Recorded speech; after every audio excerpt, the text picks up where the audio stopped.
ಇನ್ನು ಚನ್ನಪಟ್ಟಣಕ್ಕೆ ಬಂದ್ಬಿಡೋಣ. ಗೆಲುವಿನತ್ತ C P Yogeshwar ದಾಪುಗಾಲಿಡ್ತಾ ಇದ್ದಾರೆ. C P ವೈಗೆ 17ನೇ ಸುತ್ತಿನಲ್ಲಿ 25,900 ಮತಗಳ ಲೀಡ್ ಇದೆ. 99,320 ಮತವನ್ನು ಪಡೆದಿದ್ದಾರೆ ಸಿ ಪಿ ಯೋಗೇಶ್ವರ್. ಇನ್ನು 3 ರೌಂಡ್ ಇರ್ತಕ್ಕಂಥದ್ದು. ನಿಖಿಲ್ ಕುಮಾರಸ್ವಾಮಿಗೆ 73,414 ವೋಟ್ಗಳು ಬಿದ್ದಿದೆ. ಹಾಗಾಗಿ ಸಿ ಪಿ ಯೋಗೇಶ್ವರ್ ಮತ್ತೊಮ್ಮೆ ಚನ್ನಪಟ್ಟಣದಲ್ಲಿ ಶಾಸಕರಾಗ್ತಾ ಇದ್ದಾರೆ. ಒಂದು ರೀತಿಯಲ್ಲಿ ಕಳೆದ 2 ಬಾರಿ ಪಾಪ ಅವ್ರಿಗೆ BJPಗೆ ಬಂದಿದ್ದ ಕಾರಣದಿಂದಾಗಿ ಅವ್ರನ್ನ ಗೆಲ್ಲಿಲ್ಲ. ಬಟ್ ಅಲ್ಲಿ ಲಾಸ್ಟ್ ಟೈಮ್ ಅಲ್ಲಿನ ಮತದಾರರು ಒಂದು ಮಾತಾಡಿದರು, ನಾವು ಸಿ ಪಿ ಯೋಗೇಶ್ವರನ್ನ ಬಿಟ್ಕೊಡಲ್ಲ, ಬಟ್ ಅವರು BJPಗೆ ಹೋಗಿರೋದಕ್ಕೆ ನಾವು ಓಟ್ ಹಾಕಲ್ಲ ಅಂತ. ಈಗಲೂ ಆ ರೀತಿ ಆಗಿದೆಯಾ ಗೊತ್ತಿಲ್ಲ.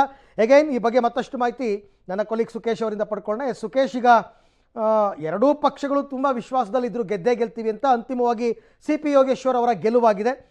ಸೊ ಏನು ಕೀ ಪಾಯಿಂಟ್ಸ್ ತಮ್ಮ ಪ್ರಕಾರ? ತಾವು ಕೂಡ ಕ್ಷೇತ್ರದಲ್ಲಿ ಸುಮಾರು ದಿನ ಇದ್ರಿ ಬಾಲಕೃಷ್ಣ. ಕೀ ಪಾಯಿಂಟ್ ಯೋಗೇಶ್ವರ್ ಗೆಲುವಿಗೆ ಕಾರಣ? ಖಂಡಿತ ಅರವಿಂದ್, ಪ್ರಮುಖವಾಗಿ ಗಮನಿಸಬೇಕಾಗಿರುವಂಥದ್ದು ಯೋಗೇಶ್ವರ್ ವಿಚಾರದಲ್ಲಿ ಒಂದು ಸಿಂಪತಿ ಅನ್ನೋದು ಇತ್ತು ಅನ್ನುವಂಥದ್ದು. 2 ಬಾರಿ ಅವರು ಕುಮಾರಸ್ವಾಮಿ ಅವರ ವಿರುದ್ಧ ಸೋಲನ್ನು ಅನುಭವಿಸಿದ್ರು ಚನ್ನಪಟ್ಟಣದ ಅಂಗಳದಲ್ಲಿ. ಬಹುತೇಕ 2018ರ ಚುನಾವಣೆಯಲ್ಲಿ ಅವರು ಮೊದಲ ಸೋಲಾದಾಗ ಕುಮಾರಸ್ವಾಮಿ ಅವರ ವಿರುದ್ಧ ಸಹಜವಾಗಿ ಒಂದು ರೀತಿಯಲ್ಲಿ ಮುಖ್ಯಮಂತ್ರಿ ಆಗ್ತಾರೆ ಕುಮಾರಸ್ವಾಮಿ ಅವರು ಅನ್ನುವಂಥ ಕಾರಣಕ್ಕೆ ಜನ ಕೈ ಹಿಡಿದಿದ್ರು. ಆದರೆ 2023ರ ಚುನಾವಣೆಗೆ ಬಂದಾಗ ಸಹಜವಾದ ಒಂದು ರೀತಿಯ ವಿಶೇಷವಾದ ಒಂದು ಧೈರ್ಯದಲ್ಲಿ ಯೋಗೇಶ್ವರ್ ಇದ್ದಂತೆ ಕಾಣಿಸ್ತಾ ಇತ್ತು. ಅಂದರೆ ನಾನು ಈ ಬಾರಿ ಗೆದ್ದೇ ಗೆಲ್ತೀನಿ, ಜನಾಭಿಪ್ರಾಯ ನನ್ನ ಪರ ಇದೆ ಅನ್ನುವಂಥದ್ದು ಹೇಳಿದರು. ಕುಮಾರಸ್ವಾಮಿ ಅವರಿಗೆ ಎಲೆಕ್ಷನ್ ಟಫ್ ಆಗಿದೆ ಅನ್ನುವಂಥ ಮಾತುಗಳು ಕೇಳಿ ಬರ್ತಾ ಇತ್ತು. ಆದರೂ ಸುಮಾರು 16,000 ಮತಗಳ ಅಂತರದಲ್ಲಿ ಅವತ್ತು ಯೋಗೇಶ್ವರ್ ಸೋತಿದ್ರು.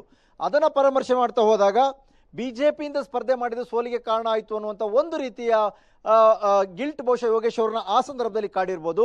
ಯಾಕಂದರೆ ಅವತ್ತು ಕಾಂಗ್ರೆಸ್ ಪಾಲಾಗಬಹುದಾಗಿದ್ದಂಥ ಅಲ್ಪಸಂಖ್ಯಾತ ಮತಗಳು ಸುಮಾರು 20,000 ಮತಗಳು ಸಾರಾಸಗಟಾಗಿ ಕುಮಾರಸ್ವಾಮಿ ಅವರಿಗೆ ಹೋಯಿತು. ಕಾಂಗ್ರೆಸ್ ಅಭ್ಯರ್ಥಿ ಪ್ರಬಲ ಆಗದೇ ಇರೋ ಕಾರಣಕ್ಕೆ ಇದು ನನಗೆ ಕೈ ಹಿಡಿಲಿಲ್ಲ ಅನ್ನುವಂಥದ್ದು ಅವರು ಮಾಡಿದರು.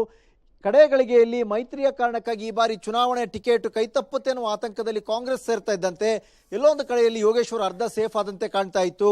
ಆದರೆ ಅವರ ಸೋಲಿನ ಸಿಂಪತಿ ಅವ್ರನ್ನ ಕೈ ಹಿಡಿದಿದೆ. ಕುಮಾರಸ್ವಾಮಿ ಅವರ ವಿಚಾರಕ್ಕೆ ಬಂದಾಗ 2 ಬಾರಿ ಅವರು ಶಾಸಕರಾದರೂ ಕೂಡ ಹೆಚ್ಚು ಕ್ಷೇತ್ರಕ್ಕೆ ಬರಲಿಲ್ಲ ಅನ್ನುವಂಥ ವಿಚಾರವನ್ನು ಪದೇ ಪದೇ ಮತದಾರರು ಹೇಳ್ತಾ ಇದ್ರು. ಅದು ಮೈನಸ್ ಆಗಿರ್ಬೋದು ನಿಖಿಲ್ ಅವರಿಗೆ. ಜೊತೆಗೆ ಸೋಲಿನ ತುಲನೆಯನ್ನ ಮಾಡ್ತಾ ಇದ್ರು.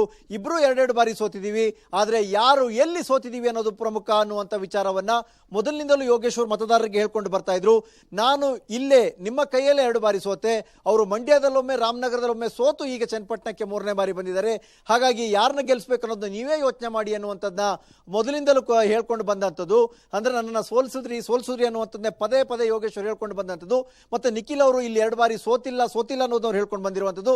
ಇವೆಲ್ಲವೂ ಕೂಡ ಯೋಗೇಶ್ವರ್ ಅವರಿಗೆ ಪ್ಲಸ್ ಆದಂತೆ ಕಾಣಿಸ್ತು. ಮತ್ತೊಂದು ಕಡೆ ಸಹಜವಾಗಿ DK ಬ್ರದರ್ಸ್ ಪಟ್ಟಂತ ಶ್ರಮ ಮತ್ತೆ 3-4 ತಿಂಗಳು ಮುಂಚಿತವಾಗಿ DK ಶಿವಕುಮಾರ್ ಅಲ್ಲಿ ಶುರು ಮಾಡಿದಂಥ ಜನಸ್ಪಂದನ, ಒಂದಷ್ಟು ಮನೆಗಳು ಕೊಡ್ತೀವಿ ಅನ್ನುವ ಭರವಸೆಯೂ ಸೇರಿದಂತೆ ಬೇರೆ ಬೇರೆ ಅರ್ಜಿಯನ್ನು ಸ್ವೀಕರಿಸಿದಂಥದ್ದು, ಕೆಲವು ಕೆಲಸಗಳು ಸ್ವಲ್ಪ ಮಟ್ಟಿಗೆ ಆದಂಥದ್ದು, ಇವು ಒಳಗೊಂಡಂತೆ ಇವೆಲ್ಲ ವಿಚಾರಗಳು ಒಟ್ಟಾಗಿ ಬಹುಶಃ ಯೋಗೇಶ್ವರ್ ಗೆಲುವಿಗೆ ಕಾರಣವಾದಂತೆ ಕಾಣಿಸ್ತಾ ಇದೆ.